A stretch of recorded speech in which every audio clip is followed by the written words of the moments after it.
The German invasion of Poland on September 1, 1939, is remembered as the spark that ignited the Second World War, but it began as a regional conflict rooted in the turbulent years after the First World War. Poland re-emerged as a nation in 1918 after more than a century of partitions, but its existence was fragile from the start. The Treaty of Versailles gave Poland access to the sea through the so-called Polish Corridor, separating East Prussia from the rest of Germany. Danzig was declared a free city under League of Nations protection, but with close Polish ties.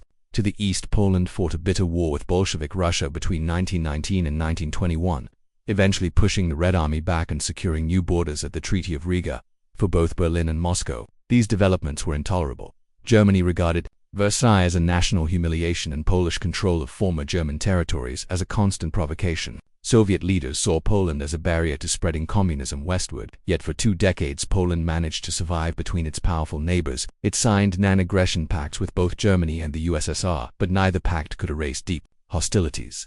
During the 1930s, Hitler made no secret of his expansionist aims. He spoke often of Lebensraum, or living space, to be gained in the East. Stalin, meanwhile, consolidated his grip on the Soviet Union through purges and mass terror. Poles in particular were targeted during the Great Terror of 1937 and 1938, with tens of thousands executed or deported. The crisis escalated after the Munich Agreement of 1938, when Britain and France allowed Hitler to seize the Sudetenland from Czechoslovakia. Emboldened, Germany soon swallowed the rest of Czech lands. Poland even took advantage of the situation by claiming a small slice of territory. But the balance of power shifted and Hitler turned his sights on Poland. Demands for the return of Danzig and rail access through the Polish corridor became more aggressive.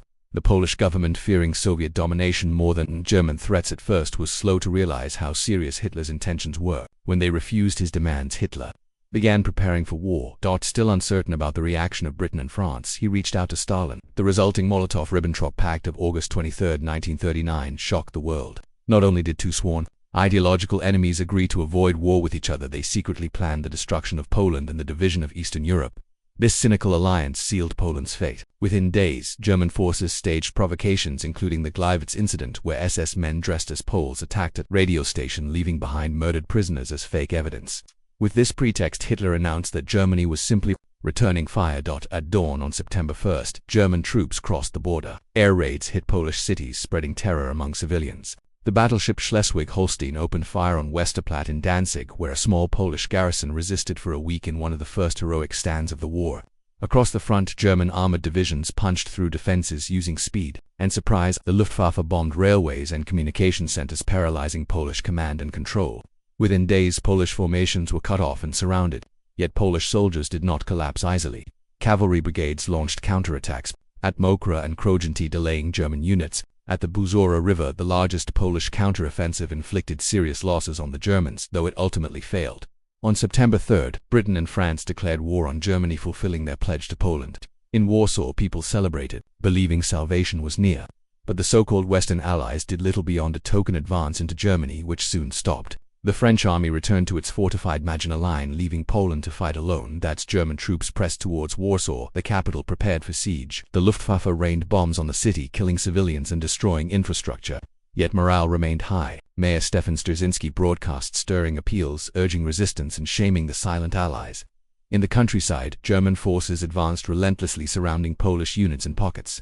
At Wisna, a small Polish force of fewer than 1,000 men held out for days against an entire German corps, earning the nickname the Polish Thermopylae. Just when defeat seemed near for Poland, a second hammer blow fell. On September 17th, Soviet forces poured across the eastern frontier. Stalin justified the invasion by claiming the Polish state had ceased to exist and that Ukrainians and Belarusians needed Soviet protection. In truth, it was the execution of the secret pact. Many Polish units, caught between two enemies, surrendered in despair. Others tried to fight the Soviets, as at Grodno, where defenders used Molotov cocktails against tanks. Some civilians welcomed the Red Army, hoping for better treatment than under Polish rule, but soon Soviet repression made clear that occupation brought no freedom. German and Soviet troops even held a joint parade in Brest-Litovsk to mark their victory. The spectacle of swastikas and red stars together stunned the world. In occupied territories, both powers imposed terror. The Nazis targeted Polish elites, priests and intellectuals, while also persecuting Jews with mass executions. Einsatzgruppen and special units followed the army, carrying out massacres. In Czestochowa, over 1,000 civilians were slaughtered on the false charge of partisan resistance. The Soviets deported thousands to Siberia and executed captured officers. Both occupiers denied the existence of Poland as a state and treated its people as subjects without rights. Warsaw endured weeks of siege with relentless bombing, culminating in a massive raid on September 25 that killed around 40,000. Food, water, and ammunition ran out. On September 28, the city finally surrendered. Other strongholds like Modlin and Koch held out a few more days, but by October 6, organized resistance ended. The cost of the campaign was staggering. Poland lost up to 120,000 soldiers and hundreds of thousands captured. Civilian deaths may have reached 200,000. German casualties were far smaller, though they lost more than 200 tanks. The Soviets lost under 1,000 men. The speed of the victory allowed Nazi propaganda to promote the idea of Blitzkrieg as an unstoppable new form of warfare. Yet many German generals felt unprepared and worried about fighting Britain and France. For Poland, the tragedy was only beginning. Its state was wiped from the map, its leaders exiled, and its people subjected to brutal occupation. Both Germany and the Soviet Union would unleash horrors far worse than those seen in September 1939. Mass executions, deportations, ghettos, and eventually extermination camps would follow. The invasion of Poland was not only the opening chapter of World War II, it was also the opening of one of the darkest eras in human history. Even though the Polish campaign ended quickly compared to other wars, its impact was profound and long-lasting. The defeat did not mean the end of Polish resistance. Tens of thousands of soldiers managed to flee across neighboring countries like Hungary and Romania, making their way to France and later to Britain. There they formed new Polish units that would continue the fight alongside the Allies throughout the war. Polish pilots famously took part in the Battle of Britain in 1940, where their courage and skill were decisive in repelling the Luftwaffe. Others served as part of the underground resistance movement within occupied Poland itself, which grew to become one of the largest resistance networks in Europe. The occupation divided Poland into zones of cruelty. In the German-controlled general government, Polish culture and national identity were deliberately suppressed.